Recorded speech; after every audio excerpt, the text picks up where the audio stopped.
Hi friends, welcome to Healthy Cooking Channel. இந்த வீடியோல நம்ம இன்னைக்கு மழை காலத்துக்கு ஏற்ற சூப்பரான ஒரு ரசம் ரெசிபி தான் பார்க்க போறோம்.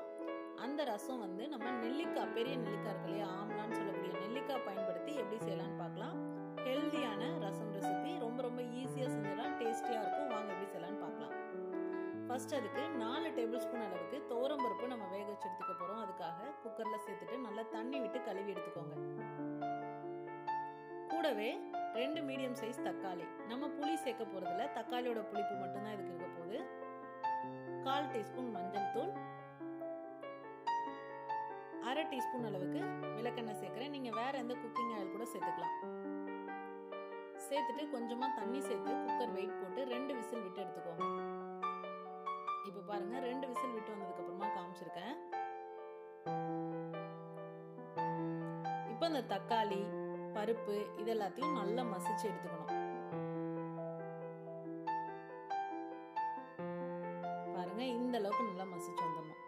அடுத்ததா நம்ம ரசத்துக்கு அரைச்சு எடுத்துக்கலாம். 1 டீஸ்பூன் அளவுக்கு சீரகம், 1 டீஸ்பூன் மிளகு, இது ரெண்டையும் பொடிச்சு எடுத்துட்டு வந்துருங்க. கூடவே 10 பல் பூண்டு, 15 சின்ன வெங்காயம், 2 பச்சை மிளகாய், இதை சேர்த்து கொஞ்சம் கரகரப்பா அரைச்சு எடுத்துக்கோங்க. ரொம்ப நைஸா அரைக்க வேண்டாம்.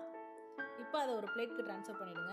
அதே மிக்சர் ஜாரில் 5 பெரிய நெல்லிக்காய் இந்த மாதிரி உள்ளே இருக்கக்கூடிய விதைகளை நீக்கிட்டு கட் பண்ணி சேர்த்துருக்கேன். அதை நல்லா நைஸ் பேஸ்ட்டாக அரைச்சி எடுத்துக்கோங்க. தேவைப்பட்டால் கொஞ்சம் தண்ணி விட்டு கூட அரைச்சிக்கோங்க.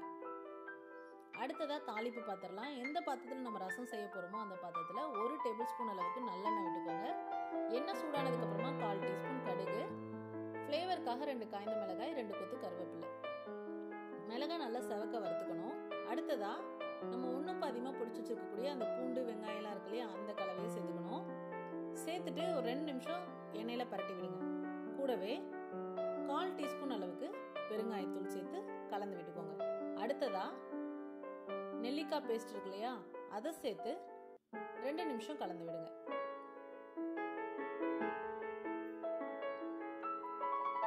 இதெல்லாமே நல்லா கலந்து வந்துருச்சு. ரொம்ப நெல்லிக்காய் சேர்த்ததுக்கு அப்புறமா வதக்க தேவையில்லை. நம்ம ரெடி பண்ணி வச்சிருக்கக்கூடிய அந்த பருப்பு தக்காளி கடையில சேர்த்துக்கலாம். சேர்த்துட்டு நம்ம ரசத்துக்கு எந்த அளவுக்கு தண்ணி தேவையோ அந்த அளவுக்கு தண்ணி சேர்த்துட்டு 3/4 டேபிள் ஸ்பூன் அளவுக்கு கல்லுப்பு சேர்த்துக்கோங்க. இப்போ இந்த ஸ்டேஜ்ல உப்பு, காரம், புளிப்பு எல்லாம் சரியா இருக்கான்னு குடிச்சு பார்த்துட்டு, ரசம் வந்து ரொம்ப கொதிக்க கூடாது. இந்த மாதிரி நுரக்கட்டி வர ஸ்டேஜ்ல ஸ்டவ் ஆஃப் பண்ணிடுங்க. ஆஃப் பண்ணிட்டு மல்லி இலை தூவி இறக்குனீங்க அப்படின்னா கமகமன வாசத்தோட சுவையான நெல்லிக்காய் ரசம் ரெடி.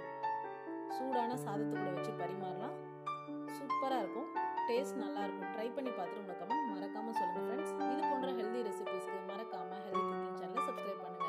இந்த வீடியோ உங்களுக்கு பிடிச்சிருந்தா லைக் பண்ணுங்க, ஷேர் பண்ணுங்க, கமெண்ட் பண்ணுங்க. தேங்க்ஸ் ஃபார் வாட்சிங்.